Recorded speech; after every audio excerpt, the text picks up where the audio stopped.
Can we put down in one thing like what the translation problem is? Yeah, I would say he kind of defines. It's not definition, but it's almost like a general sense of what it could mean.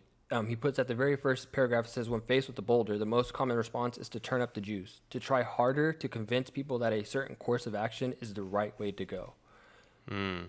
It's like you're trying to provide someone something you believe is right without the corroborating evidence. You're just putting pressure on with nothing.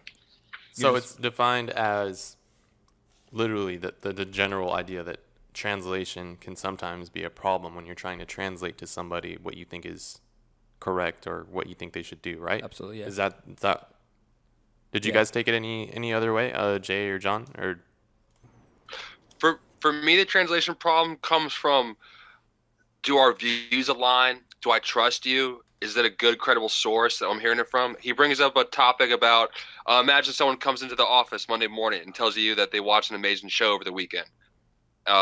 He goes into detail about, well, maybe that show's not for me. You know, like, do we even like to watch the same shows? But so the translation is, do we even have the same interest? Is one translation problem. You know. Yep.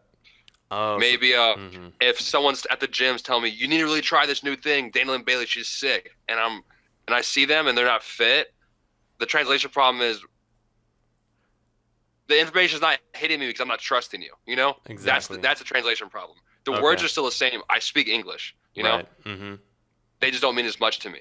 Yeah, that makes sense. That's more clear. Yeah, I like the way you put that. You know, and maybe for some of our readers, you know, young men out there or young women, do you find that there's people in your life that are trying to suggest something to you, and there's sort of a gray area when you're listening to them, and like situations like that arise, those problems exist, and then you're asking yourself like, do we even like the same thing, or are we meeting somewhere in the middle where I can actually trust what you're saying, or is it just like an empty suggestion? Because it sounds like an empty suggestion probably because there's no, I guess, medium there, right? Yeah. Yeah, definitely. I kind of took the translation problem as, if somebody recommends, let's just take into consideration like a show, right? Right. You kind of look at that person and you say, okay, are their interests similar to mine? No, then okay, this isn't going to translate well for me, right? If this person is similar in their interests, like let's say somebody comes up to you and is like, hey, did you watch the NBA Finals last night? Do you like the NBA? Like I like the NBA? Okay, then I'll listen to what you have to say, right? So the translation isn't mixed. If somebody comes up to you that doesn't value what you value, doesn't enjoy what you enjoy, the translation isn't going to be as good as if it was the opposite, right? And so on page 183, excuse me, Jonah Berger states, when someone hears a recommendation, they try to make sense of it, to sort out what that recommendation means. Does it say something about the thing being recommended, or does it just say something about the recommender themselves? Yeah, that was a good quote. You're so good at fucking pinpointing the best paragraph to explain it. I love that shit, dude. Thank you. BDE. Yeah, so I think that's a clear definition. He goes into a little bit more detail about sometimes translation problem doesn't even exist. It's going to that, like we talked a little bit earlier, the final score is the final score is the final score. It's like some things can't be, it's not a suggestion, it's not advice. That's the fact, that's evidence. When the final score of the NBA Finals was they won and they lost, there is no, I don't like that. Like, I don't, no, that's fact. You can't. There's no translation problem. That's what it is. Right. Okay. Right. Yeah. Something like a game. It's very factual, right?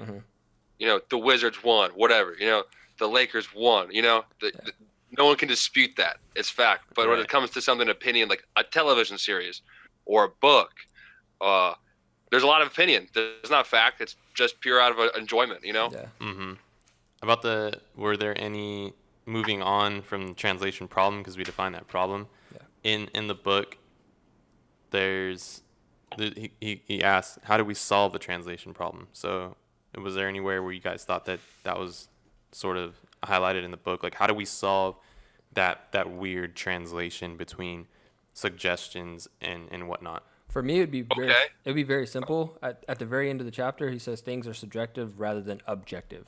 If it can't be proven by fact, then it's usually based. If you can, as in a sense, kind of recognize that it's based off opinion, then there's usually a translation problem somewhere because it's not factual. It's something that someone believes could be better for you or you may enjoy, and they're the recommender. How do you know that you have the same interests as the recommender? You know what I mean? So it's subjective. Yeah. For me, I mean, how to solve that problem is literally the title of this chapter, Corroborating Evidence. Right. So let's say it's a television series because we keep bringing it up. Let's say I'm trying to get you to watch a show, and I just say I like it, right? You might be like, I'll check it out. We go in the office. Me and Jay are talking about last night's episode, how fucking sick it was, right? And then Devin hears it, and he goes, you guys watched that too? That's 3 people, all from different parts, all love the same show. You're like, all right, shit, maybe I should give it a look, right? 3 people like it, all my age. We brought some weight to the table, right?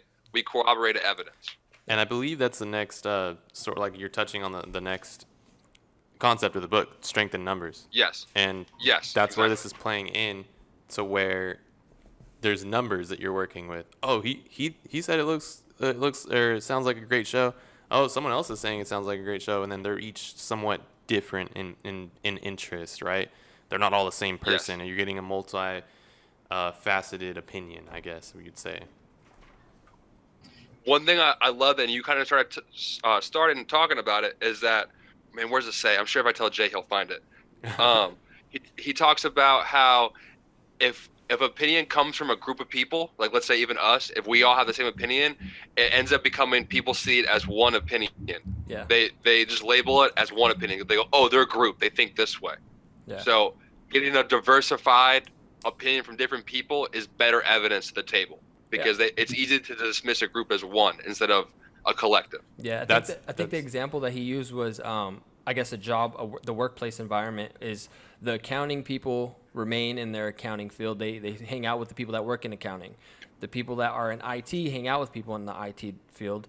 It's not that they're not friends, but they have things that relate to what they do at the job. So they're not going to explore outside of their work field because there's no interest. There's nothing they can there's no common playing field.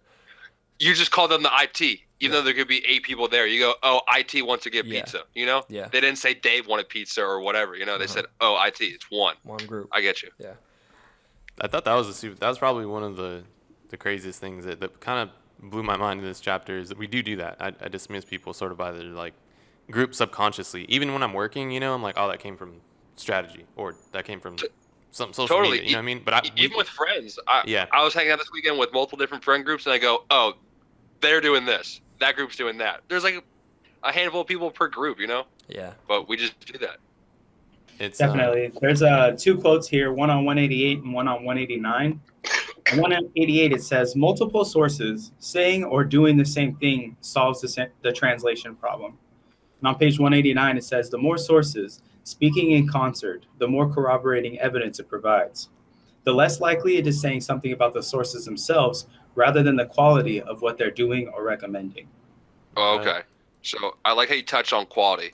I would think that would be the second option to solve the translation problem. Is that if you can be a credible source, let's say Jay is working on his master's in geology, right? If he would tell me something about rocks, I think I'll fucking listen, right? Yeah. But if David starts talking about rocks, I would say, I think I know more than you. I don't know, just a guess. Like, I don't know, you know? You don't think I know about rocks? I know about rocks, bro. Hey, dude, rocks give me... I'm not going to say it. Never mind. I get... Pebbles and boulders. Pebbles and boulders. You know, and that's funny. All my rock information comes straight from Jay, bro. So you can trust me. So that... I would say that is the second way to solve the translation problem.